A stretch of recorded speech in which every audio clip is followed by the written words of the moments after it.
Nigel Farage, whose Reform Party is leading the polls, was also asked about Donald Trump putting pressure on the BBC. This was his response.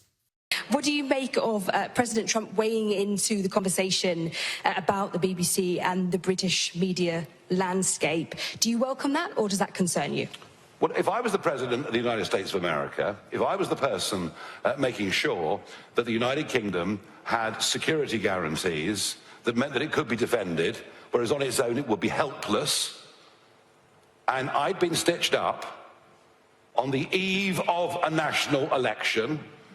I mean, people talk about election interference. What the BBC did was election interference.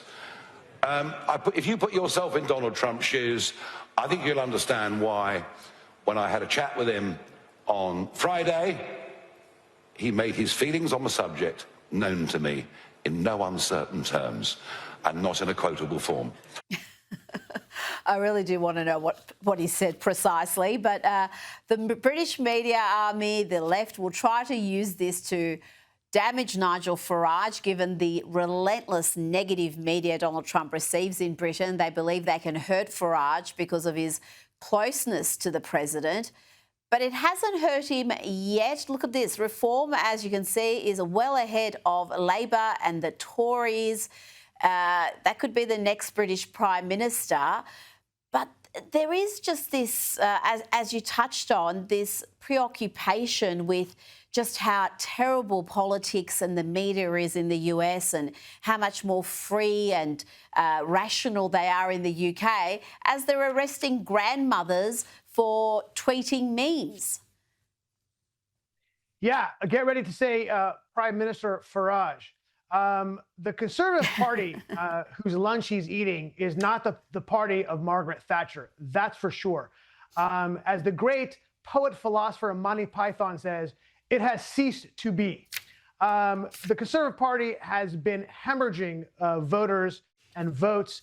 In May they had a local election, and they were trounced by the Reform Party. And there's sort of an exit of a Brexit, if you will, of Conservative members going toward the Reform Party.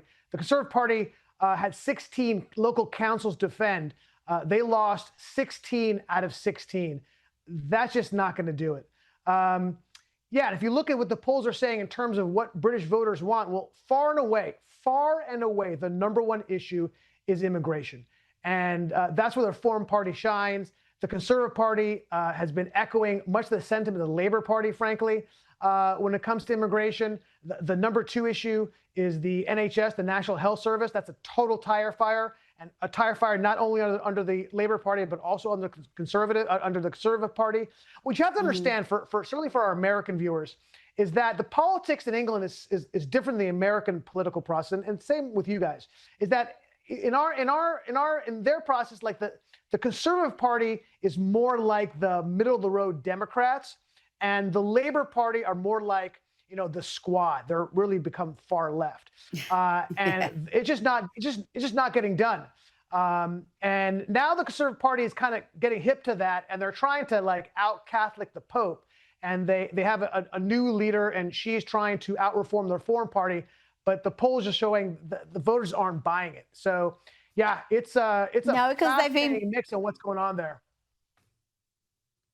They've been burnt too many times, the Brits. The Tories say all the right things, kind of like those rhinos, say all the right things before an election, and then they get into power and they govern like they're from the left. And now that there is a reform option, as you saw in the polling, they're getting a lot of support. Now, Ami, we will get to the Jeffrey Epstein saga, but first I want to play you a clip from a drag queen named Ariel who explains her devotion to the New York City Mayor-elect Zoran Mamdani. It gives me, maybe for the first time in my life in American politics, a real sense of hope. The mayor of New York City is Zoran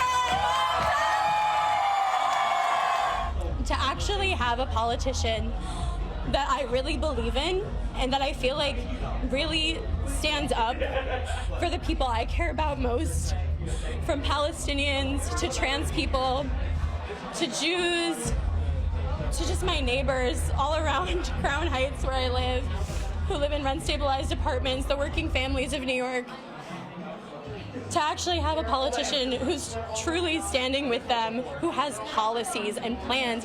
There you go. He really cares about Muslims, the trans community, Jews.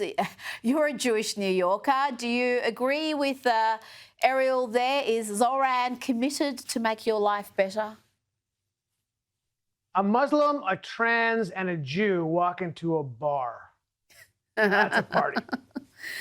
Look, she was very sweet. I'm a sucker for a crying lady. What can I tell you? Okay, what was your question again? Do I feel safer as a Jew with Mamdani? Yeah, I'm going to go with no on that. I'm going to go with no. You know, it's so, and I've mentioned this before, and it bears repeating, right? So when you go to a synagogue here in New York and other cities in America, but I'll speak about New York, there's security threats. We have to pay for security to stand in front of our synagogue. And during Bloomberg, what Bloomberg would do is he gave us police officers. The police officer would go to, and they would station a squad car outside of every major synagogue in New York. And then during Bolshevik Bill de Blasio, he took that away. He said no more police officers in front of synagogues. And then when Eric Adams came, he put them back. I guarantee you, there'll be no police cars in front of synagogues under the Mamdani regime. And put aside all the Jewish issues, Rita, let's play a game. You like games? I love games. Let's play a game called Did He Say These Words, okay? Did Mamdani say the words, violence is an artificial construction? Yes, he did. When asked about prisons, he said, did he say, what purpose do they serve? Yes, he did. He's a madman. He is going to destroy New York City. So I don't feel safe here as a Jew. I don't feel safe here as a New Yorker. No American will feel safe in the new New York City made under the model of Zoran Mamdani. Well, you're going to have a lot of sort of social workers doing group hugs with everybody. So maybe not as many police officers, but there'll be some alternative that I'm sure will work beautifully. Now, let's get to the latest revelations about disgraced financier, sex offender Jeffrey Epstein. Let's start with these emails between discredited author Michael Wolff and Jeffrey Epstein, who was a friend of his, where he told the pedophile that he could be the bullet to end Donald Trump's 2016 campaign. Wolff told Epstein in an email, you can hang him in a way that potentially generates a positive benefit for you, or if it really looks like he could win, you could save him generating a debt. Oh, what a slimy character. Army, I just want to go to the biggest revelation, what was the headline news earlier today and what much of the media focused on. And sadly, many people don't look beyond the headline. The headlines read, Trump spent hours at Epstein's house with victim of sex trafficking, email alleges. But Army, the victim, who was referred to as simply Victim 1, with the Democrats on the House Oversight Committee deliberately withholding her name, well, the name has now been revealed, and it is the late Virginia Giuffre, who has said before her death repeatedly, including earlier this year, that she witnessed no wrongdoing from Donald Trump during their interactions. So to ask you a very lengthy question, are today's revelations another nothing burger, or is there something there that concerns you? Oh, God, I hate that term, nothing burger. Michael Wolff and Jeffrey Epstein, two incredibly credible people, two upstanding pillars of society. To answer your question, I went through, I sat and combed through all those emails. It took me 20 seconds. There were 3 emails. Each one was like 2 sentences long, okay? Did I miss something? We read them. I don't know what we're talking about. I don't know what the issue. He spent hours there. You know how long hours is? Hours is like going to like an event for a couple. What is hour? Days is something. Hours? And then the other email, that the smoking gun that the media is talking about is he knew about the girls. He asked Ghislaine Maxwell to stop. I mean, I don't know. He asked Ghislaine Maxwell to stop. I just don't see where the smoking gun is. I don't see the issue. I think actually the more fascinating part of this whole Epstein saga is how the hard right is dealing with this, right? So you have Marjorie Taylor Greene strutting her stuff in the left-wing media, and she's being hailed, right? The View loves her all of a sudden. And she's using this to weaponize against Donald Trump. Like, she's so gross. She really is gross. She's embodying this horseshoe theory of politics, right? Right there on The View.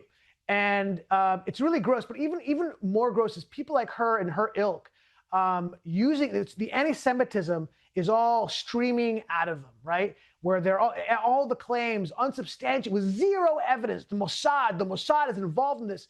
Look, the whole thing is just gross. Kash Patel is a good guy. And I think if there's something there, it'd be released. There's just nothing there, but they will not let this thing go. Ami Horowitz, thank you so much for your time.